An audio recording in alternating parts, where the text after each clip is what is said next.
क्या आप भी हैमर कैंडल को देखकर ये सोचते हो कि यहाँ से मार्केट ऊपर जाएगा, इसलिए आप भी ट्रेड को बाय करते हो, लेकिन जैसे आप ट्रेड में एंटर होते हो वैसे ही मार्केट ऊपर जाने की जगह और नीचे आ जाता है।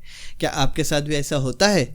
अगर आपका जवाब हाँ है तो इसका मतलब ये है कि आप भी वो गलती कर रहे हो जो एक प्रोफेशनल ट्रेडर हैमर कैंडल को देखकर नहीं करता है। तो क्या है वो गलतियां जिसे हम रॉन्ग ट्रेड में एंट्री लेते हैं एंड एंड में उस ट्रेड को लॉस में क्लोज करते हैं? तो आज के इस वीडियो में हम इन्हीं गलतियों की बात करने वाले हैं जिसे अवॉइड करके एक रॉन्ग ट्रेड में एंटर होने से आप बच जाओगे।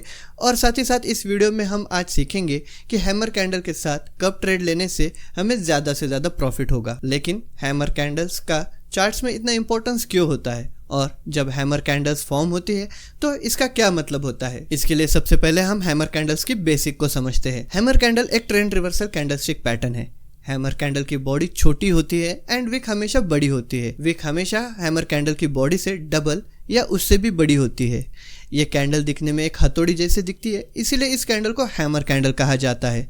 लेकिन लाइव चार्ट्स में जब हैमर कैंडल बन रही है तो वो ग्रीन कलर में बन रहे हैं या रेड कलर में बन रही है, उससे कोई फर्क नहीं पड़ता है। तो फिर इस हैमर कैंडल का इतना ज़्यादा इंपॉर्टेंस क्यों हो जाता है? चलिए इसे एक एग्जाम्पल से समझते हैं। जब भी कैंडल ओपन होने के बाद सेलर का प्रेशर होने के कारण मार्केट नीचे जाता है, लेकिन मार्केट में ऑलरेडी सेलर्स ने अपनी जो पोजीशन बनाकर रखी है अब वो अपना प्रॉफिट बुक करते हैं, और साथ ही साथ मार्केट में नए बायर्स आ जाते हैं जो कि मार्केट को फिर से ऊपर ले जाते हैं, क्योंकि बायर्स को यहाँ एक अच्छी अपॉर्चुनिटी दिखती है जहां वो कम प्राइस में शेयर्स खरीद सकते हैं। इसीलिए सेलर्स का कम होने के कारण एंड मार्केट में नए बायर्स आने की वजह से यहाँ पर पूरा कंट्रोल अब बायर्स के पास चला जाता है, जिससे आगे मार्केट में एक अच्छी रैली देखने को मिलती है। अगर ऐसी बात है तो फिर हैमर कैंडल्स पर ट्रेड लेने से हमें लॉस क्यों हो जाता है? क्योंकि हम सिर्फ हैमर कैंडल्स को देखकर ट्रेड नहीं ले सकते हैं।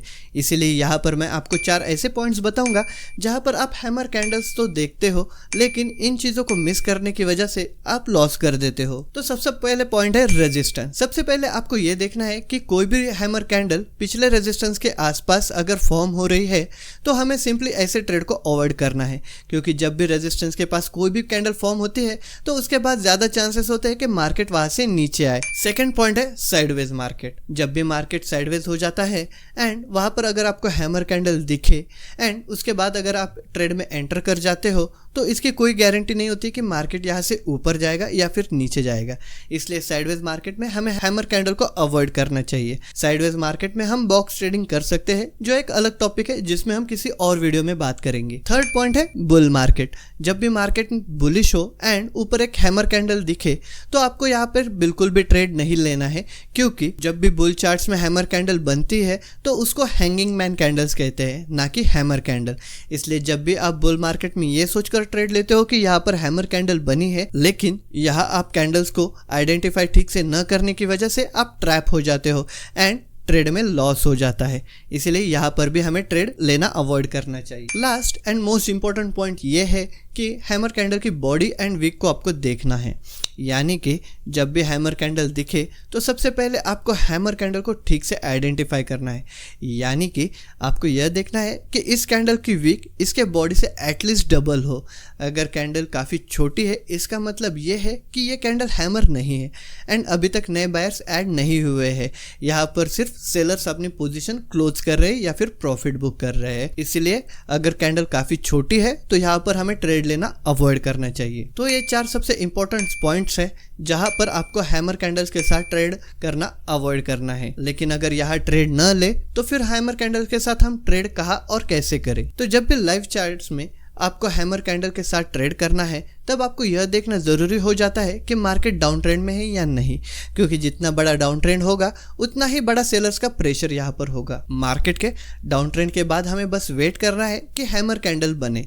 फिर इस डाउन ट्रेंड के बाद अगर हैमर कैंडल बनती है and next candle hammer candle का हाई ब्रेक करके ऊपर सस्टेन हो जाती है तो यहाँ हम एक बाइट साइड का ट्रेड ले सकते हैं, जहाँ पर हमारा स्टॉप लॉस हैमर कैंडल के लो के थोड़ा सा नीचे होगा। यहाँ पर आप देख सकते हो अगर हैमर कैंडल पिछले सपोर्ट के आसपास बन रही है तो यहाँ पर भी आप हैमर कैंडल के बाद ट्रेड ले सकते हो, क्योंकि लास्ट टाइम मार्केट में सेम प्राइस पर बायर्स इंटरेस्टेड थे इसको बाय करने में एंड अभी भी फिर से मार्केट उसी लेवल पर है और हैमर कैंडल भी बन रहा है। यह हमारे लिए डबल कंफर्मेशन कंफ्यूजन हो जाता है, इसलिए यहाँ हम ट्रेड ले सकते हैं। ये स्ट्रेटजी आपको सारे टाइम फ्रेम में यूज कर सकते हो, यानी कि अगर आप इंट्राडे करते हो तो यहाँ पर आप 5 मिनट एंड 15 मिनट्स की कैंडल्स को यूज कर सकते हो। एंड अगर आप एक पोजिशनल ट्रेड लेना चाहते हो तो एटलीस्ट आपको 1 डे की टाइम फ्रेम को देखना चाहिए। और इस स्ट्रेटजी के साथ आप एटलीस्ट 1:2 या फिर 1:3 का प्रॉफिट प्लेस कर सकते हो। एंड अगर मार्केट इसके भी ऊपर जाता है तो आप स्टॉप लॉस को ट्रेल करके मैक्सिमम प्रॉफिट ले सकते हो। हैमर कैंडल्स के साथ ट्रेड करना तो आप सीख गए, लेकिन अगर आप सीखना चाहते हो कि डोजी या बुलिश इंगल्फिंग कैंडलस्टिक की सीक्रेट स्ट्रेटजी क्या है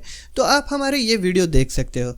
एंड अभी अगर आप हैमर कैंडल के साथ कब ट्रेड नहीं लेना है एंड कब ट्रेड लेकर आप प्रॉफिट कमा सकते हो, ये अगर आप सीख गए होंगे तो इस वीडियो को लाइक कर देना। अगर इस स्ट्रेटजी को लेकर आपको कोई भी डाउट होगा तो आप कमेंट सेक्शन में हमें बता सकते हैं। एंड आगे के ऐसे लर्निंग्स वीडियो के लिए चैनल को सब्सक्राइब जरूर कर दीजिएगा।